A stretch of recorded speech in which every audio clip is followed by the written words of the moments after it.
Hello everyone. यहाँ पर बेटा चतुर्थ चैप्टर आ गया। अब हम फोर्थ चैप्टर पढ़ेंगे। फोर्थ चैप्टर में एक नाम आया षड विरेचन शताशीतियां अध्याय। तो यहाँ पर ये क्वेश्चन, ये नाम क्यों आया, ये षड विरेचन शताशीति अध्याय ही क्यों आया, सुनिएगा बेटा, ध्यान दीजिएगा। जैसे हम सेकंड और थर्ड चैप्टर में अंतः परिमार्जन और भय परिमार्जन पढ़ के आए हम, ठीक। तो यहाँ पर क्या है, अब हम इन दोनों को कंक्लूड करेंगे।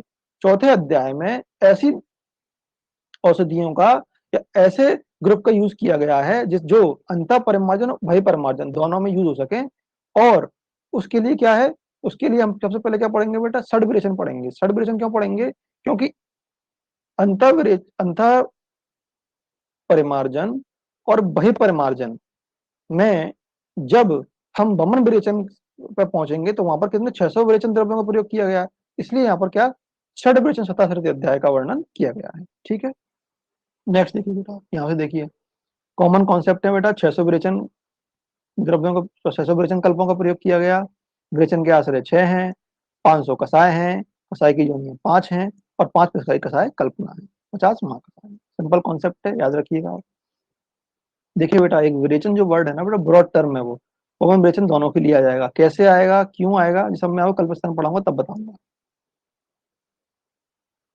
देखिए यहाँ पर दिया गया था, दो शरणम ऊर्ध्वभागम वमन संज्ञकम अधोभागम विरेचन संज्ञकम उभयम व शरीर मल विरेचनात् विरेचन संज्ञकम। ये वक्तव्य में दिया है। विरेचन जो वर्ड है ना बेटा, इसमें रेचन वर्ड जो है, रेचन वर्ड से हम कोरिलेट करेंगे, सुन समझ लीजिए।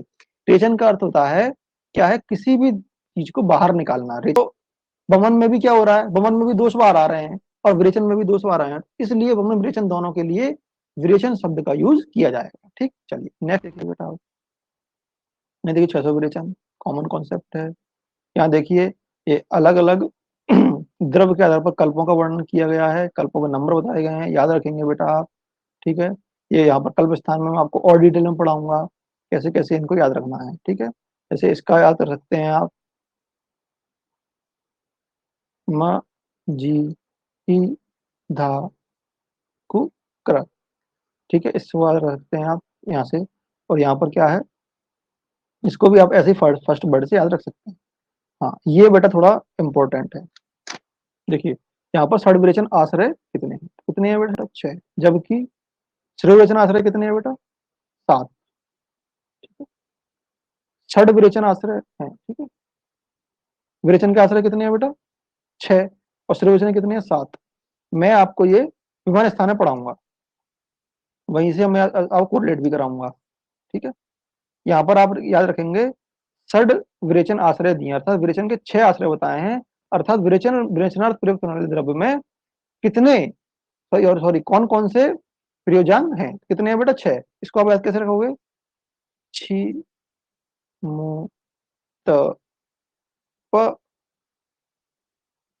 पू फ, ऐसे याद रख लेंगे, और इसमें लिख लेंगे कंद नहीं है, ठीक है। इसको याद रख सकते हैं। चलिए नेक्स्ट देखिए बेटा, यहाँ पर कसाई की जोनी आ गई, 5 बताई हैं। कौन कौन सी है बेटा, मधुर अम्ल कटु तिक्त और कसाय, ठीक है। लवण नहीं है, क्यों, क्योंकि लवण जो है उससे बाकी जो पंच कसाय है वो नहीं बनाया जा सकता। तो यहाँ पर देखिए पंच कसाय कल्पना आ गई, कौन कौन सी हैं, स्वरस, कल्क, श्रत, शीत और पांट, ठीक है। तो याद रखिएगा बेटा, यहाँ पर क्वाथ के लिए श्रत यूज किया, चर्चा रखना, ठीक है। नेक्स्ट देखिए बेटा, हाँ यहाँ पर क्या है बेटा, सोरस कल्क श्रत शीत पांड, इनकी डेफिनेशन दी है छोटी छोटी। कौन कौन सी, यंत्र निष्पीड़िताद द्रव्याद रसा सोरस उच्चते, किसके लिए आया बेटा, सोरस के लिए। जैसे बेटा यहाँ पर यंत्र निष्पीड़िताद आया है ना, ऐसे ही जब आप शारंगधर पढ़ेंगे, शारंगधर में क्या आया है बेटा, वस्त्र, लिख लीजिएगा, वस्त्र निष्पीड़िताद, तो याद रखिएगा बेटा, वस्त्र निष्पीड़िताद आया है शारंगधर के अनुसार, और यश यंत्र निष्पीड़िताद आया है किसके अनुसार, चरक के अनुसार। कंफ्यूज मत होना, क्यों, क्योंकि देखिए चरक जो है वो शारंगधर से पहले हैं, तो इनको तो यंत्र मिलना ही नहीं चाहिए था, इनको वस्त्र मिलना चाहिए था। लेकिन यहाँ पर उल्टा कॉन्सेप्ट है बेटा, याद रखिएगा, यंत्र किसके लिए आया, चरक के लिए आया है, वस्त्र किसके लिए आया, शारंगधर के लिए आया है, ठीक है। फिर यहाँ देखिए कल्क देखिए, या पिंडो रसपिष्टा नाम सा कल्कहा परिकृतिता, अर्थात पीस कर जो पिंड बनाया जाए वो क्या है, कल्क है। श्रुत के लिए क्या है, वहनो तु क्वथितम द्रव्यम श्रुतम अह चिकित्सक, अर्थात अग्नि में पकाए हुए द्रव को क्या कहेंगे? श्रत कहेंगे। इसमें बेटा कितने गुना जल वगैरह वो सब चीजें मैं आपको वहां पढ़ाऊंगा मैसेज कल्पना में, वहीं से हम कोरिलेट करेंगे इसको, ठीक है। शीत, शीत में क्या है बेटा? द्रव्यात पत उतातोय तत्पुनर्निशी संस्थिता, अर्थात कुटे हुए द्रव्य को जल में रात भर भिगोकर रखना है, और क्या है, आप उसको सुबह क्या करेंगे? छान लेंगे, तो क्या है? शीत की संज्ञा दी गई है। क्या दी गई है बेटा? शीत की संज्ञा दी गई है। तो तुत पुनर्निशी, निशी वर्ड आया है ना, तो रात भर का निशा वर्ड याद रख लेंगे आप, ठीक है। निशा वर्ड पूछा जाता है। नेक्स्ट देखिए बेटा, यहाँ पर आ गया फांट। फांट क्या है? क्षिप्त उष्णत्वे मृदितम तत्फांटम प्रकीर्तितम। तो इसमें क्या है बेटा? फांट को किसमें कर रहे हैं? गर्म जल में, ठीक है। जबकि शीत को किसमें कर रहे हैं बेटा? शीत जल में या नॉर्मल जल में। गर्म जल का प्रयोग नहीं कर रहे हैं बेटा शीत में, ये क्वेश्चन पूछा जाता है, ठीक है। याद रखिएगा बेटा, ठीक है। क्या है? गर्म जल में रखना है और मसलने के बाद इसको यूज करना है।